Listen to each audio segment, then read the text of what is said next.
Hello, what's going on? Welcome back to another Sean Spooks Shack. And today we have a very awesome special for you. I'm going to cover a couple of my favorite masks that you can see proudly displayed behind me. First up, we got the one, the only Boris Karloff as Frankenstein. Alright, now, yeah, you've probably seen this guy 150 million times on every single, Halloween store. And believe me, I have a cheapy knockoff that's really thin and, it's got latex hair instead of matted hair, or, this nice faux hair, whatever you call it. This is from Trick or Treat Studios. This was sculpted by Justin Mabry.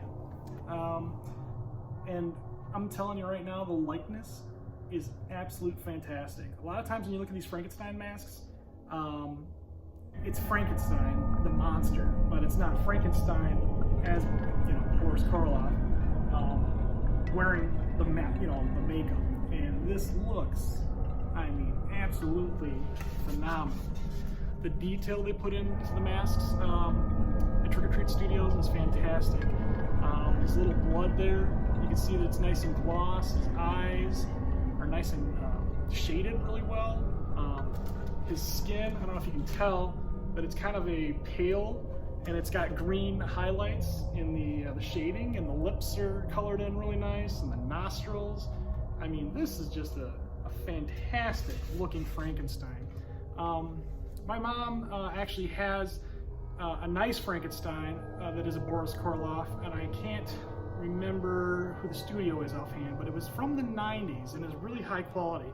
And honestly, this one that they did at Trick or Treat Studios, oh my god, that one puts that one to shame. And this one looks absolutely fantastic. They got the staple in the right spot, the little knobs where they hook up the juice to get him alive. They got the scar across his chin line there. He is just a fantastic looking mask. Even his eyes, if you look really closely, you can see the cutouts so you can see through it. And you could wear this, but this is just going to be, mainly a displayer for me. And this, I haven't touched this or cleaned this up really at all.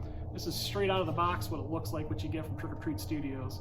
So I pre-ordered this oh my god, I don't even remember when. I always forget because it's been a long time, but I'm gonna say a year ago, maybe it was in March. I don't remember. Well, it wasn't in March. No, it was probably about a year ago. And I got this today. I looked at their website today just to get information. And this guy, if you order it right now, it's not even shipping until mid-December. So if you didn't pre-order it when I did, you're gonna have to hunt around and see if you can find it online elsewhere. But I highly, highly recommend it. If you do not have a Frankenstein mask, this is really, in my opinion, the only one you need to own. It's awesome. I absolutely love this. The other nice thing too, Trick or Treat Studios is also hitting a lot of the Universal monsters. So they have the, I want to get it to the Wolfman, Cheney is the Wolfman. I want to grab him. And I'm trying to think who else they're doing. They got a guy, I forgot his name, but he looks like the creature from the Black Lagoon, and I'm never really a big fan of that movie, so I'm not sure if that's who that's supposed to be or what. I need to look at it again. But yeah, they have a lot of the, I do have the other masks too. There's a cool, I forgot what they call them, Rat Fink version of Frankenstein. And I love that one too. If you want something that's kind of mutated and it looks like Rat Fink kind of style. But maybe I'll show that in another video. But anyway, so yep. Again, Trick or Treat Studios. Absolutely love that company. They make replica masks. I'll call it. It's not a high quality replica from the actual studio, but it's pretty dang near close. And the thing that's fantastic is their masks are around $60, and this easily competes all day with like a $100 or $150 mask. The only thing that you're going to get that's more realistic looking that you could find is like these one-off small studios that do silicone masks. Those are those are insanely expensive. I mean, you're talking like $300 to $500, and it's crazy. I've got a Freddy Krueger from Right FX Studio. Absolutely love it. It's expensive, super expensive mask. I would stick to the latex ones unless you want something that's sticks to your face and is like hyper flesh. It's really realistic. But anyway, I digress. So the other one, this guy is the new king of my collection, and I am so super happy to have it. This is Christopher Lee Is Dracula. Now, yes, again, Dracula masks, dime a dozen. There's about 1 million of them out there. This one was sculpted by Russ Lukic, if I said his last name correctly. And what a fantastic job he did on this. I have literally been waiting for a Christopher Lee Dracula mask that, you know, basically this is the traditional one that everybody seems to do when they do them. The last one that I know that was in production, I believe, was a Rubies Mask, and it was from really early on. And, you know, Rubies masks back in the day, I mean, yeah, it resembled this, but it does not look like this. Again, the detailing on this, holy smokes. Let's just get a really close look here. The blood actually looks like blood. I mean, it is crazy how realistic it looks. You can see the shine there. His teeth got a nice shine. His tongue looks wet. His face is nice and pale, and he's got the dark accents around his eyes. He's got the kind of almost the Dracula is usually like the Christopher Lee Dracula. He's usually got like bloodshot eyes when he's going after people, and they didn't really vein it out and bloodshot it. But what they did is they kind of airbrushed around it, and it gives it the appearance of bloodshot really well. And the pupils are beautiful. It's only cut out in this very center of the eye to see through if you're going to wear this. And again, this is going to be more of a displayer for me. His hair is fantastic. The only thing that kind of stinks, you know, is like the glue layer right here.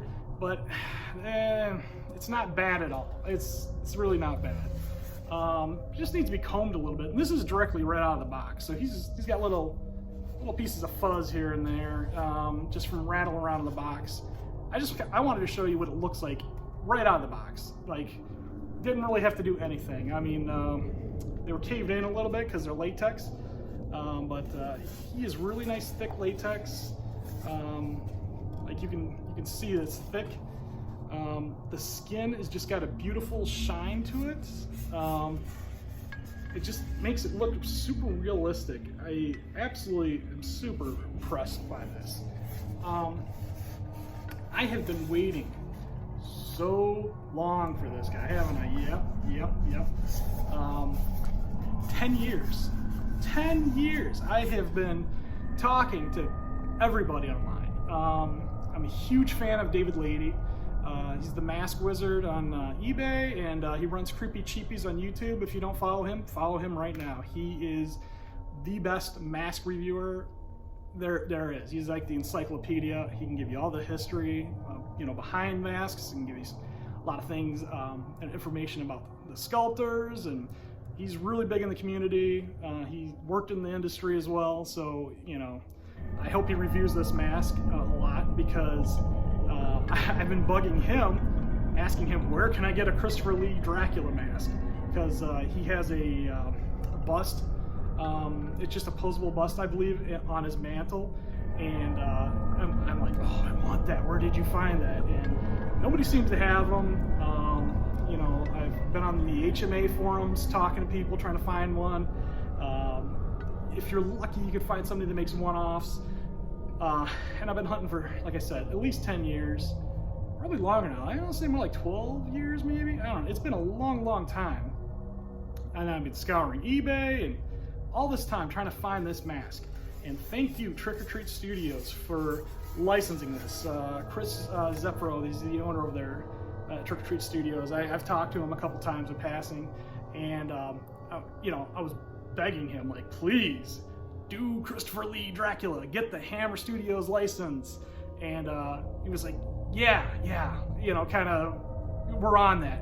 And that was a long time ago. I know the process takes time to get the license in and, you know, get people to sculpt these, and I know it's a huge process, but thank you. I'm absolutely extremely happy it was him that did it, because his masks are high quality. This is, again, a $60 mask, ranks way up there, you know, with $100, $150 masks, no problem at all. And I cannot say enough about this, that I am just so super thrilled to have it. So yeah, this was another pre-order. I just got them. You can, I think I just checked the website today, and you can still order this guy. He's still readily available. So yeah, if you you know, if you want the Dracula mask to have, for me, it's this guy right here, Sir Christopher Lee. He was the quintessential Dracula for me. Now, yeah, it's a little bit of blasphemous, because yes, Bela Lugosi is, you know, the king, the godfather of Dracula, and I do have a Trick or Treat Studios Bela Lugosi mask that I absolutely love, and yeah, he's the original and everything, but there is just something about the Hammer Studios Dracula movies. They made so many, and the fact that you have Peter Cushing as Van Helsing. I mean, come on, Peter Cushing and Christopher Lee. I mean, those movies were just fantastic. You know, they played off each other so well. And this is why I kind of favor them more than Universal, even though the original Dracula and, you know, all the Draculas that came out that Universal released were fantastic. I'm not going to say they were not good. I'm just a big Lee fan. He was vicious and mean as Dracula, and no wonder why, you know, he got to play Count Dooku in Star Wars, right? Because he was just a very awesome screen presence to watch. So, yep, these are my two masks. And let's see. Well, I can just show you my pumpkin I made. It's kind of cool. If anybody knows the movie this pumpkin is from, I'll give you a couple seconds to look at it. What movie is this from? If you know, throw it down in the comments. Impress your friends with your awesome skills. So, anyways, till next time, people. Stay safe out there. Let's hope trick-or-treating doesn't get canceled this year. I know the corona is not cool, and it's not my idea of masks, but hey, who knows? Maybe things will change soon. All right, well, till next time, signing off at Sean Spook Shack. Make sure to follow, like, subscribe, all that rigmarole. We'll see you next time.